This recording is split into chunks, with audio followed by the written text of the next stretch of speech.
ठीक है, चल ऑन कर। ठीक है। बिस्मिल्लाहिर्रहमानिर्रहीम, अस्सलाम वालेकुम। मैं हूं नवीद रियाज पनूहा। सबसे पहले एक बार दुरूद शरीफ पढ़ने, अल्लाहुम्मा सल्ली अला सय्यिदिना व मौलाना मुहम्मद मुबारक वसल्लम सल्लल्लाहु अलैहि। आज थोड़े अरसे के बाद आपके साथ मुलाकात हो रही है। आज मैं अपने फील्ड में मौजूद हूं। हम उस गंदम में मौजूद हैं जो कि हमने 11 नवंबर 8 और 11 नवंबर के दरमियान हमने इसकी सोइंग की थी। ये हमने वैरायटी जहाँ पर मैं खड़ा हूँ, ये 25-11 एक बहावलपुर की लाइन है।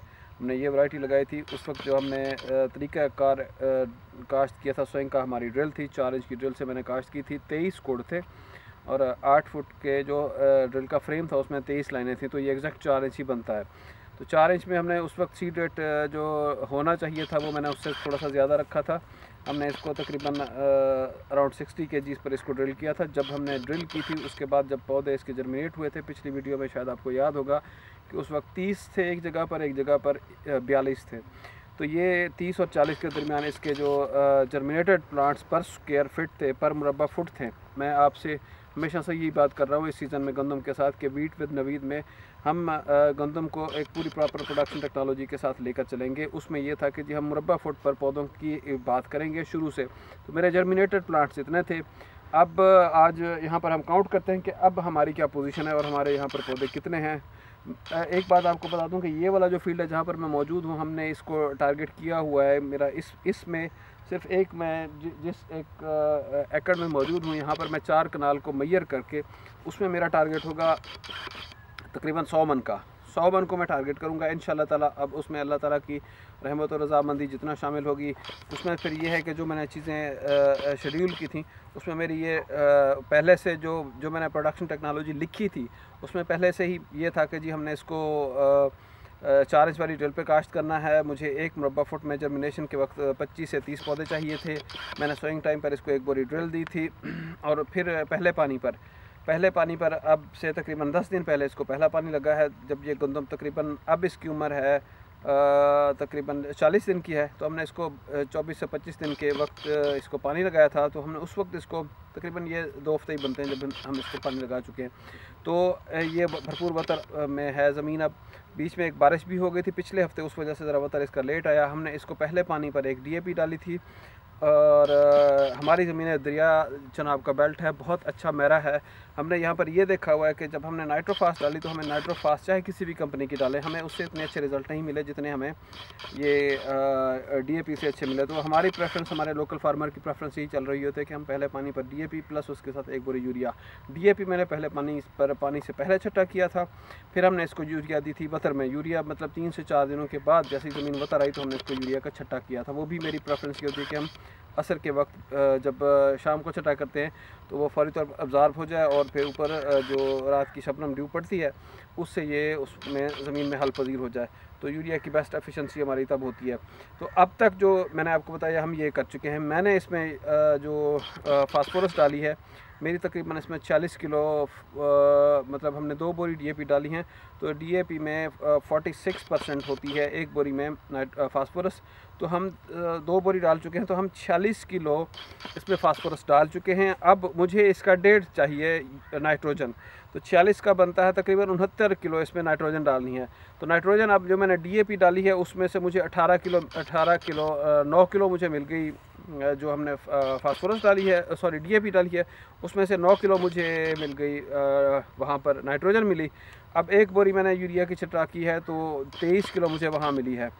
23 और 9 31 किलो मैं डाल चुका हूँ। अभी मुझे 38 किलो और इसमें नाइट्रोजन डालनी है, तो तब जाकर मेरा जो है ना तवाज़ुन। अब कुछ लोग कह रहे हैं कि जी आपकी नाइट्रोजन ज़्यादा हो जाएगी, गंदम गिर जाएगी। हाँ, गिरने के हवाले से ये बात है कि मेरा प्लांट पॉपुलेशन सीड रेट ज़्यादा है, लॉजिंग का रिस्क है, लेकिन मैंने ये इसीलिए डाला है कि मुझे ज़्यादा प्लांट पॉपुलेशन चाहिए ताकि मैं टिलरिंग पर ज़्यादा फोकस ना कर सकूँ। मैं मदर शूट और उससे एक आध टिलर पर ही मेरी तवज्जो है। ज़्यादा टिलरिंग टाइम मैं गंदम को भी नहीं दे रहा और इसको मैंने ज़्यादा टिलरिंग पर फोकस भी नहीं करना। तो मेरी प्रायोरिटी ये है कि जी मैं आगे इसको, जो आगे मेरा शेड्यूल है उसमें मैंने इसको पोटाश देनी है गोब की हालत पर और 1 नाइट्रोजन देनी है मैंने इसको गोब की हालत पर।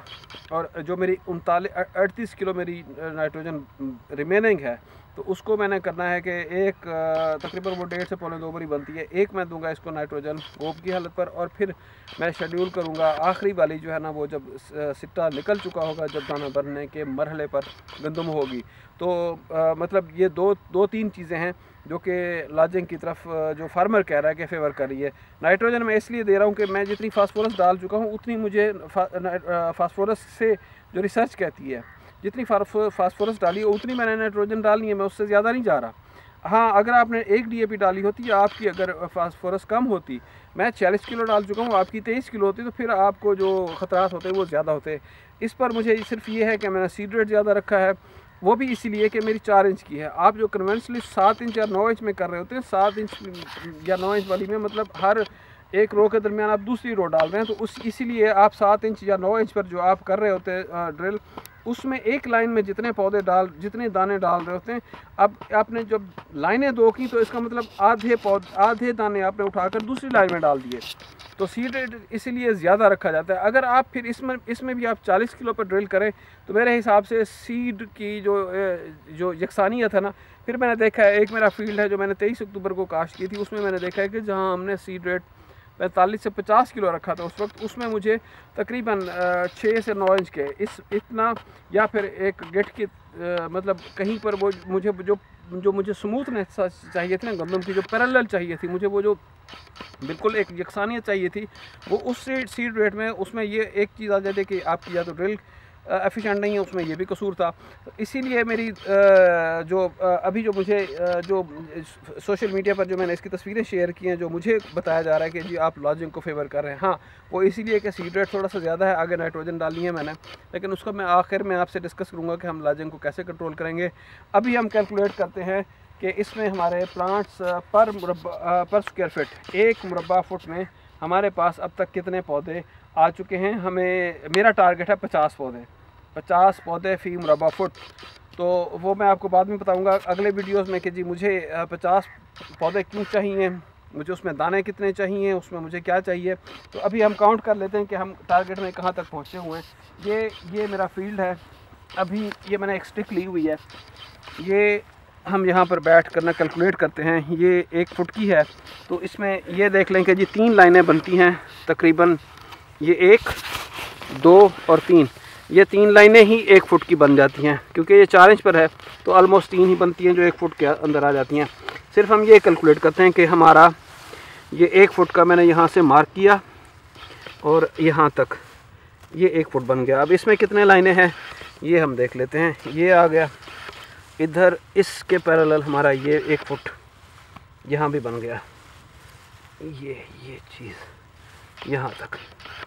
अब हम यहाँ कैलकुलेट करते हैं कि हमारे 1 फुट के अंदर, 1 मुरबा फुट के अंदर कितने पौधे हैं। ये 1 था, इसने 1 पिलर निकाल लिया, 2, 3, 4, 5, 6, 7, 8 और ये 9, 10, 11, 12, 13, 14, 15, 16, 17, 18, 19, 20, 21, 22, 23, 24, 25 और ये 26, ये 27।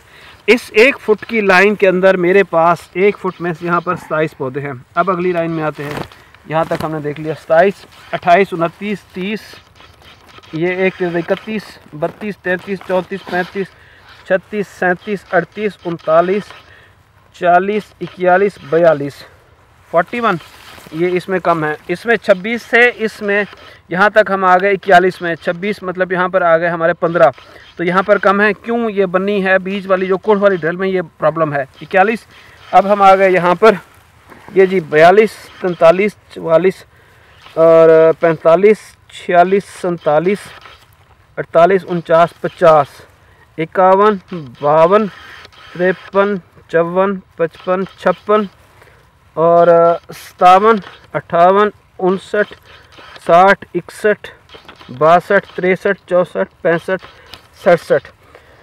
तो यहाँ पर हमें जो इस 1 मुरबा फुट में मुझे अभी मिले हैं 66 प्लांट्स। इसमें से पहली रो में थे हमारे पास 26, दूसरी में आ गए 55, ये 41 और अगली में फिर 25 आ गए। तो फ़र्क कहाँ पर आया कि जी ये वाली जो लाइन है नीचे वाली, जो पीछे वाली कोड के पीछे वाली, ये ड्रिल कोड वाली थी, इस लाइन में हमें 25 मिले, इस लाइन में भी हमें 25 मिले, लेकिन दरमियान वाली में यहाँ पर हमें 15 मिले। तो ये डबल कोटर जो ड्रिल है उसमें ये चीज़ फिक्स होती है, उसमें ये मसला नहीं आता। उसमें यहाँ तीनों लाइनों में स्मूथ होते हैं पौधे। यहाँ पर फिर हमें थोड़ा सा अभी प्रॉब्लम आ रहा है कि इसमें यकसानियत नहीं होती। अभी यहाँ पर 66 है, मुझे चाहिए 50 जो मेरा टारगेट है। इसमें साफ ज़ाहिर है कि हम यहाँ पर अगर देख लेते हैं ना, कुछ पौधे यहाँ से मैं निकाल लूँ आपको दिखाने के लिए कि यहाँ पर फॉर एग्ज़ाम्पल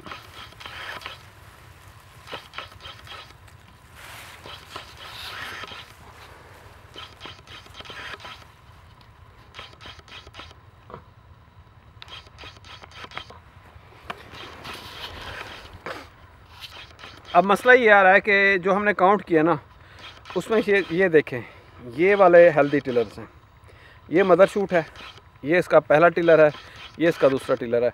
अब 66 में से मुझे ये वाले पौधे मुझे नहीं चाहिए, ये वाले हम एलिमिनेट कर देंगे। इसकी ये हमारे नॉन प्रोड्यूसिंग टिलर हैं, ये आखिर में सिट्टा नहीं देंगे, सिट्टा देंगे तो छोटी सिट्टी होगी या कमज़ोर सिट्टी होगी। मुझे ये नहीं चाहिए, मुझे ये ही चाहिए, दो ही चाहिए।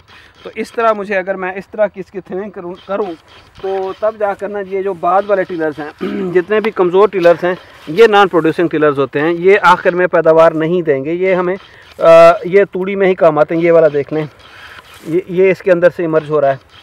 तो ये वाले जो होते हैं ना सारे, यहाँ पर ये देख लें, इसमें से ये वाला जो ये टिलर जो बन गया ये कभी कामयाब नहीं होगा। ये वाला ये टिलर कामयाब नहीं होगा, ये सिर्फ भूसे के काम आएगा, इसने कुछ नहीं देना। हाँ, ये खुराक रोशनी सारा कुछ देगा, ये इन बेचारों को तंग भी करेगा, ये इनकी जगह भी घेरेगा, ये इनके वसाइल खाएगा, ये इनको मुफ्त में ही तंग करेगा। तो इसकी जगह हमारे यहाँ नहीं है, तो इसके लिए मैं ये टिलर हमारे लिए बेहतरीन है। अब मैंने जो सीड रेट रखा है, मुझसे जो सवाल किया जाता है उसका मैं यही बता रहा हूँ कि मेरा जो हेल्दी सीड रेट है, मुझे मतलब 2 टिलर चाहिए औसतन, एक मदर शूट और उसका 1 टिलर या फिर 2 टिलर। ये इतने मेरे प्रोड्यूसिंग टिलर्स हैं, मैं इनको खुराक दूँ ये जानदार बनेंगे, इनको मुझे नहीं चाहिए, ये मेरे लिए नुकसानदेह हैं, ये मेरी फसल की लाजिंग का बायस बनेंगे, ये मुझे आखिर तक तंग करेंगे, इनसे मुझे कुछ नहीं मिलना सिवाय ये नीचे जो खस्सो खाशाक हैं, ये गंदम का रास्ता रोकेंगे, गंदम की हवा रोकेंगे, गंदम की खुराक खाएंगे, ये 2 फीट तक 3 फीट तक ऊपर जाएंगे, कुछ नीचे रह जाएंगे। ये अर्ली क्रॉप में, जो लेट क्रॉप्स होती है उसमें इनका रेशो ज़्यादा होता है। इनको रोकने के लिए मैं एफिनिटी का स्प्रे कर रहा हूँ, ताकि इसमें जो एफिनिटी में ये सलाहियत है, उसके अंदर एक केमिकल है, वो उसका ये स्प्रे करके उसमें ये होता है कि ये जो नॉन प्रोड्यूसिंग टिलर्स हैं ये उनको रोकती है, रिटार्ड करती है। अब अगले इस हफ्ते के अंदर अंदर हम इस पर एफिनिटी का स्प्रे करेंगे ताकि हम इनको रोक कर आगे वाली खुराक जो है ना वो इनको दें। अब इस वाले जो है, इस वाले में इस वाले 4 कनाल के अंदर मैं कोशिश करूंगा, चाहे मैं मैन्युअली रिमूव करूं, मैं चाहे अपना केमिकली रिमूव करूं, मैं 50 पौधे फी मुरबा फिट रख कर और आगे मैं इसमें टारगेट करूंगा कि 50 दाने, उनका 1000 ग्रेन वेट होना चाहिए मेरे पास 40। तो इक्वेशन जो बनती है वो, अभी इक्वेशन तो बहुत बड़ी बनती है, लेकिन मेरा उसमें टारगेट ये है कि मुझे इन 4 कनालों से मुझे 50 मन गंदम चाहिए इंशाल्लाह ताला। उस पर फिर मैं ये कुछ केमिकली भी करेंगे, कुछ मैनुअली भी करेंगे इन नॉन प्रोड्यूसिंग टिलर्स को रोकने के लिए। तो अगले सेशन में इंशाल्लाह मैं आपसे डिस्कस करूंगा कि हमने जब एफिनिटी का स्प्रे करना है, एफिनिटी का आपको उसका मैं उस पर पूरी तफसील दूंगा कि काम क्या होता है, हमारा प्लान क्या है। तब तक के लिए मुझे इजाज़त दें, हमारे चैनल को सब्सक्राइब कर लें, हमारी वीडियोज़ को रेगुलरली चेक करते रहें, हमारी वीडियोज़ को शेयर करें। हमारा मोटिव ये है कि इस दफ़ा हम अपनी यील्ड तो बढ़ा रहे हैं इंशाल्लाह ताला, उसमें हम जो मेरे साथ कम्युनिटी अटैच है, जो फार्मर अटैच है, हमने उनकी भी यील्ड को ऊपर लेके जाना है इंशाल्लाह ताला। बहुत शुक्रिया, थैंक यू सो मच, अल्लाह हाफ़िज़। कैमरा तेरा का